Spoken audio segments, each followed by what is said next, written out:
모험이 아니라 정치적 자살행위다. 더 이상 못 버티겠다. 내가 물러나면 물러났지 이 상태로 국정 운영은 불가능하다. 실제로 2000년대 초반까지만 해도요. EU 전체하고 미국하고 큰 차이가 안 났어요. GDP가. 지금은 어마어마하게 차이 납니다. 격차가 눈에 띄게 확 벌어진 건 2000년대 들어와서인데 유럽이 이렇게 어려워진 게 뭐 여러 가지가 있습니다만 저는 가장 근본적인 거를 보거든요. 유럽을 보면서 이거 우리나라에서도 곧 벌어질 일 아닌가. 그쪽이 그렇게 어려워지면 우리나라에도 타격이 올 수밖에 없습니다. 그러니까 받아들여야 되는 뉴노멀이고 여기서 어떻게 살지를 이제 생각을 해야 되는 입장이라고. 네덜란드가 정말 특이한 나라입니다. 그걸 국민들이 받아들여요. 프랑스에서는 이건 있을 수가 없는 일이에요. 아마 우리나라에서도 이 정도면 절대로 안 그랬을 거예요. 그런데 네덜란드 사람들은 이걸 받아들였다는 거죠.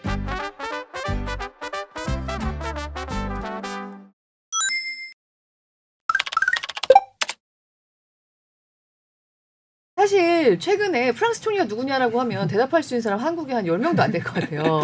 작년만 해도 총리가 4번이 바뀌고. 이번에 이제 긴축안을 내놓으면서 더 이상은 재정을 이런 식으로 운영할 수 없다. 그래가지고 세출을 줄이고 세입을 늘리는 이런 걸 냈는데 언론에서 나오는 거 보면 모험이 아니라 정치적 자살행위다. 이제는 더 이상 못 버티겠다. 그러고 내가 물러나면 물러났지 이 상태로 국정 운영은 불가능하다. 이제 이렇게 생각을 한 것 같습니다. 이 정부가 내놓은 긴축 예산안이 뭐 공휴일을 줄이고 또 공공부문의 고용을 줄이고 아무래도 이제 보통 사람들이 언뜻 들었을 때는 야 이거를 우리 뭐 하라고 이런 내용들이 들어있긴 한데 블루칼라 비숙련 노동자들을 고용하도록 하는 그 장려 프로그램이 있어요. 네. 근데 160억 유로가 매년 지급이 되는데 이걸 폐지하겠다. 그 다음에 인플레이션에 따른 연금 인상 시점도 원래 1월 1일 그러니까 그 물가 상승률에 따라 연금이 같이 올라가는데 이걸 1월 1일부터 하기로 했는데 6개월 늦춰서 6월 달부터 하겠다. 그리고 의약품 구매 보조금, 그 다음에 단열재 및 전기차 구매 보조금 이런 것들을 삭감하겠다. 그리고 해외 원조 예산도 삭감하고 또 하나 큰 게 뭐냐면 공무원 수를 이제 감축하겠다. 아무리 적게 잡아도 작은 1000명 이상은 해고가 될 거다. 이러니 가장 인기 없는 정책이긴 하죠. 그럼에도 불구하고 방금 말씀하신 것처럼 이대로는 어렵다라고 하는 좀 위기감이 많이 반영된 거 아니겠습니까? 그렇죠. 예. 일단은 프랑스가 현재 부채가 3조 3천억 유로를 넘었다 그러거든요. 근데 이게 원화로 하면 한 5,300조 원이 돼요. 우리나라 거의 한 8, 9년치 예산 아닌가요? 그렇죠. 엄청난 액수죠. 예. 그리고 이자 비용이 그러니까 1년에 한 160억 유로인데 이게 107조 원 정도가 되고요. 이자 비용이. 이걸 하루로다가 환산하면 3천억 원이 조금 넘습니다. 그러니까 이게 뭐 시간 단위로 저가 뭐 몇십억씩 계속 늘어나는 건데. 그러니까 숨만 쉬어도 하루에 3천억 원씩 이자를 갚아야 되는 거잖아요. 요번에 한 해만 이게 갑자기 이런 게 늘어나서 이게 줄일 수 있는 구조냐 하면 그렇지가 않은 게 그동안 계속 늘어왔고 현재 이제 GDP 대비 부채 비율이 프랑스가 114%를 넘어갔다 그러거든요. 그리고 재정 적자도 GDP 대비로 보면 5.8% 정도 적자가 나고 있습니다. 근데 이게 어느 정도냐면은 유럽에서 아주 최악으로 흔히 재정 악화 이러면 떠오르는 게 그리스죠. 실제로 이제 과거에 그 그리스 금융위기 때 200%를 훨씬 넘었었는데 그리스는 그래도 현재 152%까지 떨어뜨렸습니다. 그러니까 물론 여전히 굉장히 높은 상태인데 뭐 작년에도 흑자가 났어요. 그나마 구조 개혁하고 또 요새 관광이 이제 코로나 이후에 확 늘어나면서 이제 조금 세입이 늘어가지고 그리스는 이제 지금 굉장히 안 좋지만 어쨌든 약간 희망이 보이는 이런 단계인데. 이탈리아도 좀 암담합니다. 어쨌든 이 두 나라 다음에 프랑스가 영내에서 세 번째입니다. 그러니까 부채가 굉장히 이렇게 높은 상태고 이것도 상당히 악성인 게 일본은 GDP 대비 부채 비율이 230%를 넘죠. 굉장히 높은데 일본은 그 대부분이 국내에서 소화가 돼요. 90% 이상이 국내에서 그걸 가지고 있는데 프랑스는 이게 외국인 비중이 점점 늘어가지고 한 2020년 전까지만 해도 한 45%, 46% 그랬는데 지금은 54%까지 올라왔고 이 추세가 계속 늘어나는 추세예요. 그러니까는 채권자가요. 프랑스의 국채금리 현재는 3.5%를 넘어섰다 그러거든요. 그리스의 국채 금리가 3.44%입니다. 그러니까 이제 그리스보다 높은 거죠. 그 얘기는 뭐냐면은 프랑스 국채의 신인도가 그리스 국채의 신인도보다 낮다는 거예요. 적어도 재정 상황에 대해서 외부 평가는 이건 그리스보다도 더 나쁜 평가를 받고 있다라는 거거든요.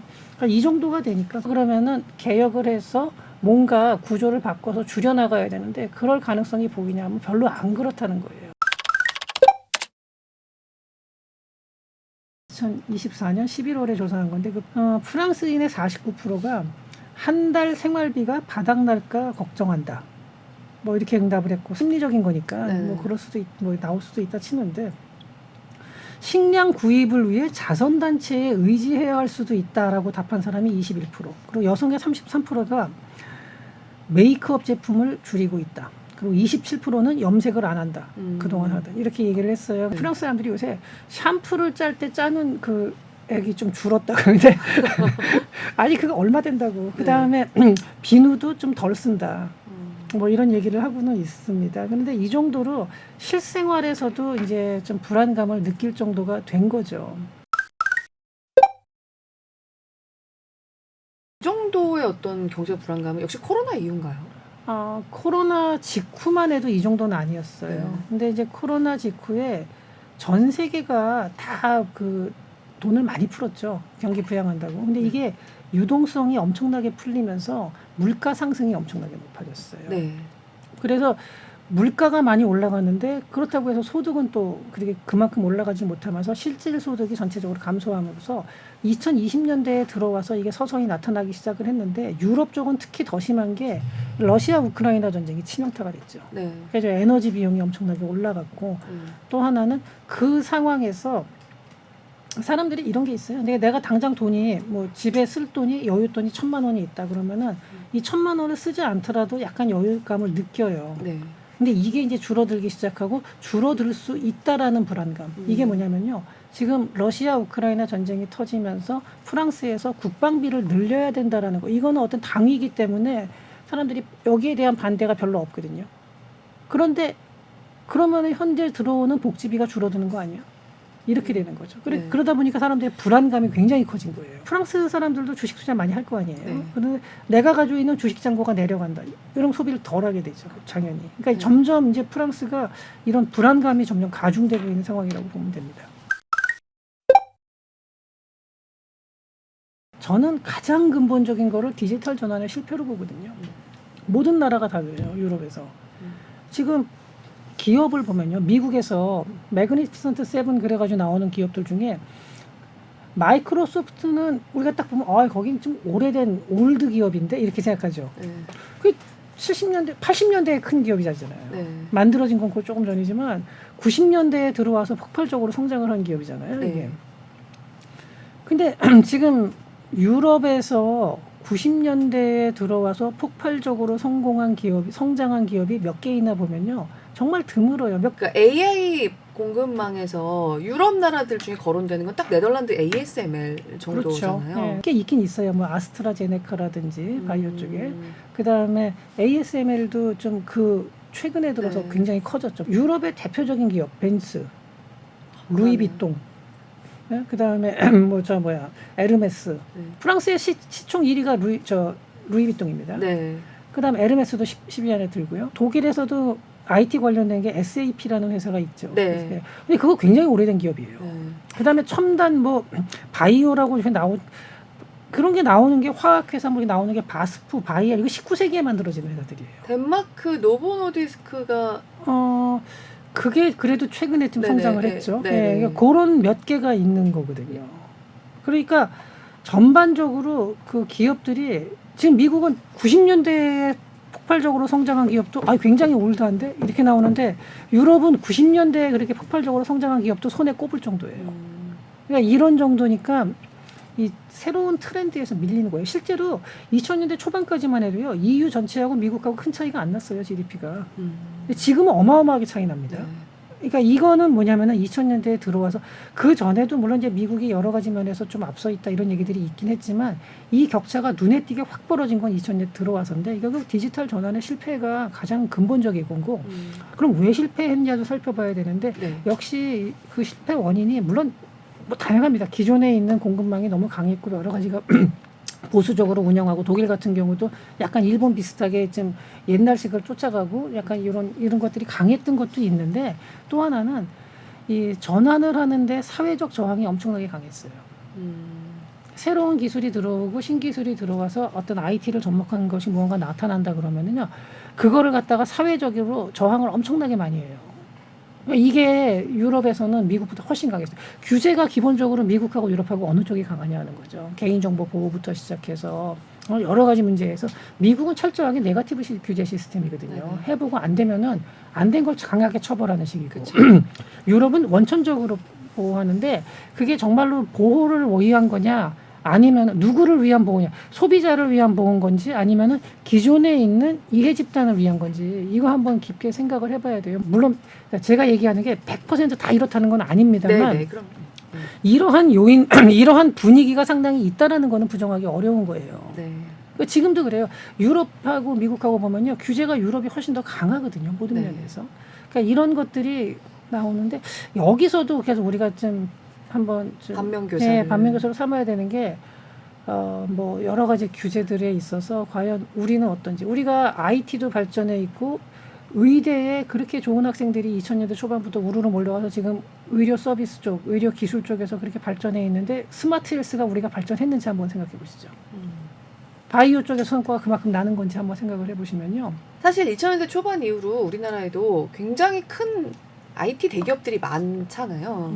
네. 이 AI 전환 국면에서는 그렇게 돋보이는 존재가 있는가를 봤을 때. 네, 근데 그나마 우리나라가 그래도 유럽보다는 훨씬 지금 상황이 네. 나은 거는 자기네 나라의 자체적인 플랫폼을 가지고 있는 나라가 전 세계에 몇 개 없습니다. 네. 네, 우리나라는 네이버 다음 같은 이런 플랫폼이 있거든요.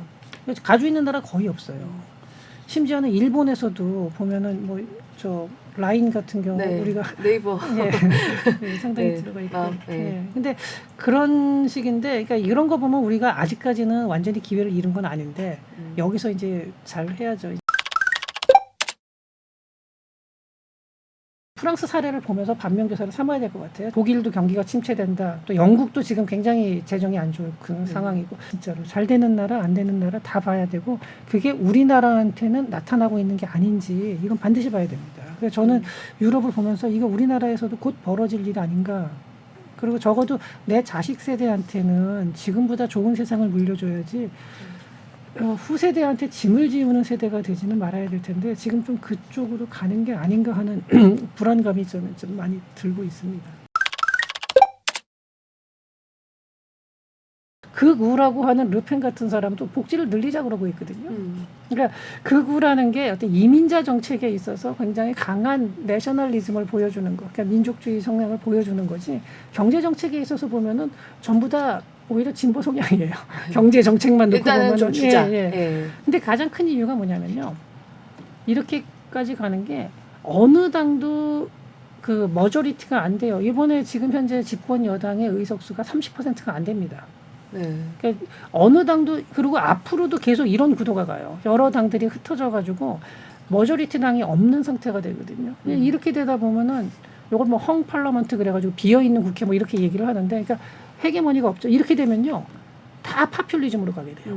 그쵸. 상대방 표를 조금씩 가지고. 그러니까 정치 노선이 사회적인 문제에서 르펜 같은 경우는 거의 무슨 뭐 네오나치 수준의 그런 네. 정책까지도 나오고 있음에도 불구하고 경제 정책은 일단은 파퓰리즘이에요. 어느 당이든지 다 파퓰리즘이에요. 이 상태로 가면 도저히 안 되겠다 싶어가지고 자기가 만약에 집권을 하잖아요. 그러면은 이렇게 되면은 나라가 운영이 안 되거든요, 재정이. 네. 그래서 그거를 바꾸려고 하면은 무너지고 또 그러면서 파퓰리즘 경쟁으로 가고 또 누가 나와서 되면은 나머지가 더 이거 늘려라 저거 늘려라 연금 개혁하겠다 그러면은 양쪽에서 동시에 공격을 하고. 그러니까 좌하고 우가 둘이서 맨날 싸워요. 사회 문제 가지고. 네. 그러다가 갑자기 경제 문제만 딱 나오면 합심을 해가지고 정부를 공격하고 이런 식이 되는 거죠. 지금 안 그래도 이 트럼프 대통령이 네. 굉장히 강하게 좀 관세 드라이브를 걸고 있는 상황에서 우리나라는 여기저기 좀 다각화를 많이 해야 된다는 얘기를 하잖아요. 네. 근데 유럽이 저렇게 어려우면 미국 말고는 또 바라볼 때가 줄어드는 그런 상황이네요. 그렇죠. 현재 우리나라 무역 비중을 보면 중국하고 미국이 1, 2등을 왔다 갔다 네. 한 20% 가까이 되죠, 둘 다. 그리고 EU 쪽이 한 10%를 조금 넘습니다. 그러니까 세 번째로 큰 지역인데 네. 그러니까 중국이나 미국에 비해서는 덜하지만 굉장히 크죠. 독일은 뭐 재정은 그래도 나쁘진 않지만 네. 독일도 경제가 굉장히 지금 안 좋은 건 맞죠. 근데 이렇게 자꾸 뭐 거의 뭐 제로 성장에 가깝게 하고 있고 그나마 EU에서 지금 좀 성장을 하는 게 동유럽 국가들이 지금 빠르게 성장을 하고 있고 그리고 이제 서유럽 쪽에서는 스페인이 요새 조금 회복되는 기미가 보이고 뭐 이 정도인데 근데 그 나라들은 유럽의 핵심이 아니에요.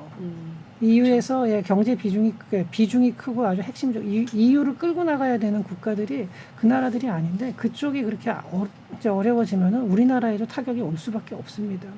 그래서 근데 저는 이게 이제는 우리가 받아들여야 되는 뉴노멀이고 여기서 어떻게 살지를 이제 생각을 해야 되는 입장이라고 보거든요. 유럽은 휘청거리고 어쨌든 여전히 그래도 뭐라도 일어나고 있는 나라는 미국밖에 없는 그걸 받아들여야 된다. 예, 받아들이는데 뭐 그 와중에도 뭐 기회가 되는 건 있습니다. 우리나라 요새 방산이 상당히 그 호조를 보이고 있고 방산이라는 게 방산 하나로 끝나는 게 아니라 전후방 산업이 굉장히 많거든요. 그다음 조선 같은 경우도 반도체나 이쪽에 수요가 늘어나고 그리고 앞으로는 배터리 같은 쪽에서도 많이 이제 그 지금 당장은 아니지만 에너지 저장 장치라든지 이런 쪽에서도 우리나라가 상당히 기술이 앞서 있으니까 뭐 이런 식으로 새로운 쪽을 계속 찾아 나가는 수밖에 없습니다. 하지만 과거보다 분명히 상황이 더 어려워진 거는 맞죠. 중국의 집단 그 지도부가 어떤 식으로 생각을 하고 있는지, 미국의 지도부가 어떤 생각을 하고 있는지 보다 근본적인 걸 보면요, 이건 쉽게 끝날 문제가 아니거든요. 그러니까 이게 공급망이 분절이 되면은 과거에 지난 한 20년, 30년 정도 WTO 체제 하에서 가장 효율적인 세계 공급망을 가지고 있었던 거거든요. 미국하고 중국이 다 같이 같은 공급망 안에서 이게 공급망이 분절이 된다는 거는 교세 경제 안보라는 말이 쉽게 이제 대부분 많이 쓰고 있는데 과거에는 경제는 경제고 안보는 안보였죠. 근데 경제 안보가 합쳐진다는 얘기는 뭐냐면요. 가장 효율적인 공급망을 더 이상 쓰지 못한다는 거예요. 우리 편끼리의 공급망을 재편을 해야 되는 거예요.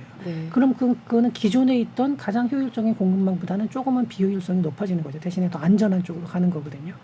이렇게 되니까 유동성은 늘었고 공급 구조는 더 이제 비효율적으로 가게 돼서 물가 상승률을 올리게 됐고 전쟁까지 터지면서 국방비에다 돈 더 써야 되죠.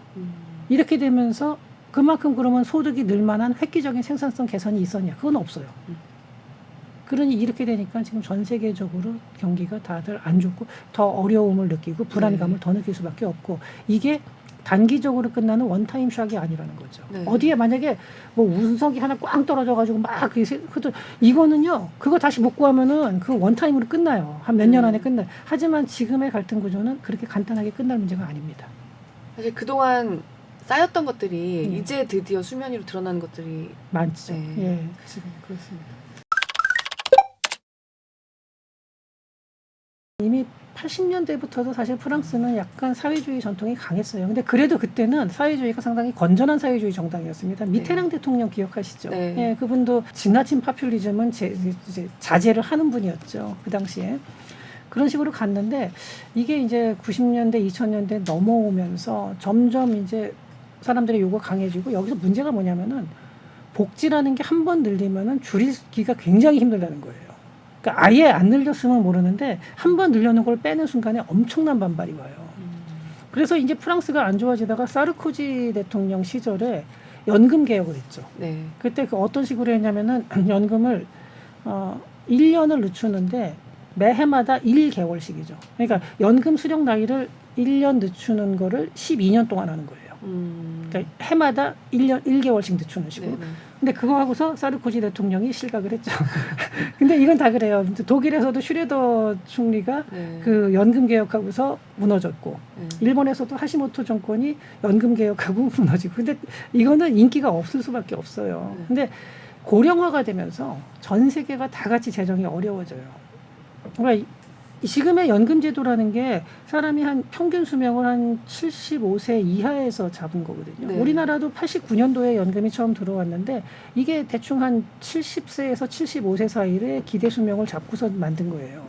근데 이 100세 인생이 됐죠. 그 상황에서 또 이민자들이 늘어나고 거기에 대한 반감이 생기면서 정치적 스펙트럼이 굉장히 극단적으로 가게 됐어요. 프랑스에서. 유럽 전역이 그래요.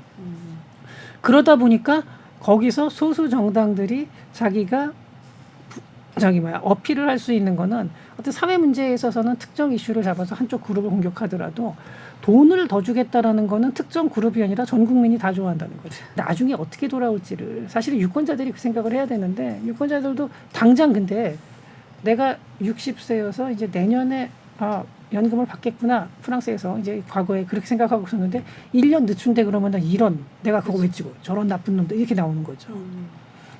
그리고 뭐 내년부터 연금을 받기로 한 사람이 나는 1년치 휴가 계획을 잡아놨어. 그래서 내년에 은퇴하자마자 그리스나 뭐 터키에 가서 뭐 아니면 이탈리아 남부에 가서 1년 살기 하기로 계약까지 다 하고 계획까지 잡아놨는데 늦춰? 이렇게 되면은 이제 거기에 대해서 반발을 굉장히 하게 되는 건데요. 그리고 당장 공무원 감축하겠다 그러면은 내가 잘릴 수 있는데 그렇죠. 이렇게 되는 거죠. 그러다 보니까 이게 자꾸 재정이 늘어나는 방식으로 갔고 프랑스 재정도 이렇게까지 나쁘지 않았었어요. 2000년대 전까지만 해도 한 60, 70% 제가 기억하기로는 그 GDP 대비 부채 비율이 그 정도로 알고 있었는데 이게 불과 한 20, 30년 사이에 뭐 거의 지금 막 이제 2배 가까이 지금 올라오고 있는 거거든요.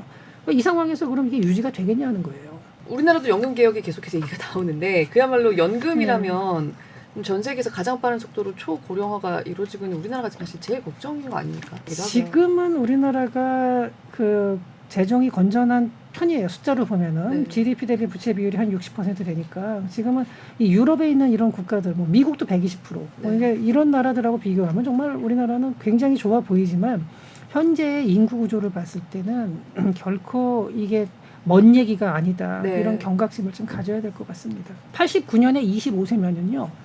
24세면은 65년생이에요. 그렇죠? 지금 연금을 받고 있는 사람 중에 65년생이 별로 없잖아요. 대부분 그보다 윗세대죠. 그렇죠. 그러면은 한 30세, 40세에 연금을 부은 사람하고 25세부터 부은 사람하고 1인당 수령액이 달라요. 수령액이 훨씬 높아요. 지금 들어갈 사람들이. 그리고 이 사람들은 기대 수명도 길어요. 그렇죠. 그러면서 이게 연금 플러스 의료비가 또 중요한데 이게 이제 우리나라는 지금 고령화, 초고령화 사회가 됐다고는 하지만 아직은 전기 고령층이 많은 사회입니다. 75세 이하에. 여기는 건강해요. 요새 65세를 누가 노인이라 그래요. 그렇죠. 겉으로 봐서는 노인 같지 않죠.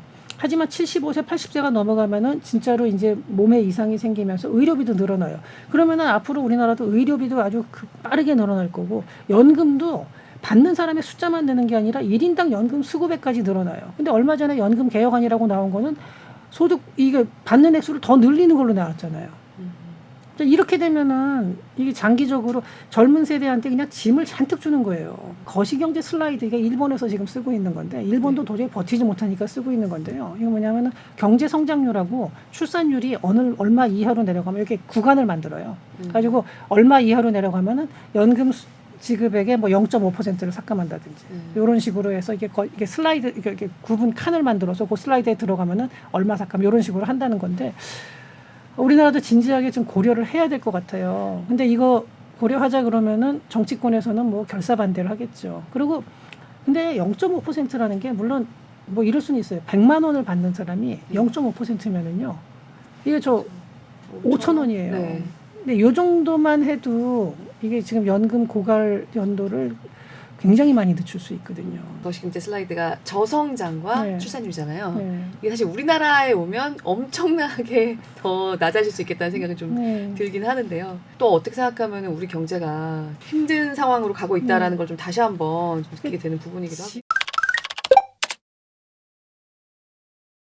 네덜란드가 GDP 대비 부채 비율이 40%대입니다. 상당히 건전하고 그다음에 덴마크 같은 경우도 90년대에서 2000년대 초반에 그 개혁을 크게 했어요. 그 플렉시큐리티라는 개혁인데 그게 뭐냐면은 노동시장에서 해고는 자유롭게 하고 그러니까 노동시장의 유연성을 굉장히 높인 다음에 사회 안전망은 그래도 탄탄하게 맞춰주는 이런 식으로 해서 그다음에 실직이 되더라도 교육 프로그램을 계속 통해서 재취업을 갖다가 하려는 사람들한테는 인센티브를 계속 주는 거죠. 그리고 해고가 많다는 게 굉장히 직업이 불안정해지는 건 많지만 그만큼 재고용도 많아지는 거거든요. 그러면서 덴마크는 그런 식으로 하면서 그 고질적인 복지병을 좀 어느 정도는 완화시켰다 이렇게 얘기를 하고 있고요. 네덜란드가 정말 특이한 나라입니다. 과거에 네덜란드 병이라는 거 들어보셨을 분들도 많을 텐데 네덜란드에서 그 유전이 나타나면서 거기서 이제 굉장히 많은 돈이 들어왔어요. 그래서 그 돈을 가지고 네덜란드가 상당히 그 소득이 올라갔었는데 그러다 보니까 네덜란드의 그 소득이 올라가면서 이제 환율 자기네 그 네덜란드의 환율도 상당히 이제 상승을 했죠. 그러니까 평가 절상이 된 거죠. 네네. 그러면서 수출 경쟁력이 떨어져서 제조업체들이 상당히 어려움을 겪고 제조업 기반이 약화됐어요. 그러다가 이제 원유가 나던 게 금방 또 사라졌어요. 그러니까 원유가 네. 날라면 좀 펑펑 나야지. 근데 그렇게 되니까 네. 이게 이제 원유로 인한 혜택이 사라지고 난 다음에 네덜란드 경제가 굉장히 심각한 침체를 겪으면서 한번 개혁을 하고 여러 가지로 노력을 했죠. 네. 구조 개혁도 많이, 구조 조정도 많이 하고 그러고 나서 다시 살아났거든요. 그런 경험이 있어서 그런 건지 이 어려운 와중에도 네덜란드는 재정 준칙을 잘 지키고 있습니다. 네, 그래서 GDP 대비 부채 비율이 유럽 영내에서 정말 눈에 띄게 낮은 나라거든요. 그런데 이 와중에 지금 국방비를 늘려야 된다 그러는데 그러면은 우리는 뭐 40%대니까 조금 더 늘리면 되지 않냐 이렇게 네. 해서 한 50%로 맞추면 되지 이게 아니에요. 교육비를 줄였어요.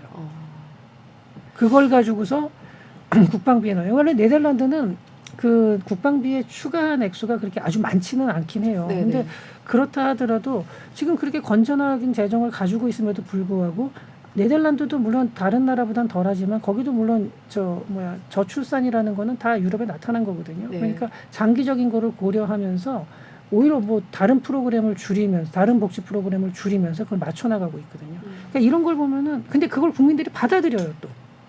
다른 나라에서 프랑스에서는 이건 있을 수가 없는 일이에요. 아마 우리나라에서도 이 정도면은 네. 절대로 안 그랬을 거예요. 네. 근데 네덜란드 사람들은 이걸 받아들였다는 거죠. 약간 네덜란드는 그래 좀 못해봤는데. 위기감이 익숙한 편인 나라 아닙니까? 좀 그런 거 유럽에서. 같긴 합니다. 저도 네. 아마 뭐 나라도 이렇게 바다 밑에 있고 이런 그런지 네. 모르겠는데 그 네덜란드 사람들이 그런 이제 위기 극복을 잘 했는데 이게 우리나라에 그대로 적용할 수 없기는 어려울 거예요. 아까 덴마크의 그 플렉시큐리티 같은 모형도 저는 우리나라가 한 번쯤 연구를 해봐야 될 모형이라고 생각을 하는데 뭐 역사적인 배경이 다르고 사회 구조가 워낙 다르기 때문에 우리나라가 그걸 다 받아들일 수는 없는데 저는 그렇다 하더라도 그런 타협이 일어나는 과정 그리고 그것이 어떻게 사회에 정착할 수 있는지 이런 것 중에서 우리가 부분적이라도 좀 받아들일 수 있는 거 참고할 만한 거는 빨리 좀 찾아봤으면 좋겠습니다. 그래서 적어도 연구는 좀 해봐야 될 것 같습니다만 근데 거기에 대한 연구가 지금 우리나라에선 사실 거의 없죠. 네. 그래서 이런 거는 한번 좀 생각을 해봐야 될 것 같습니다.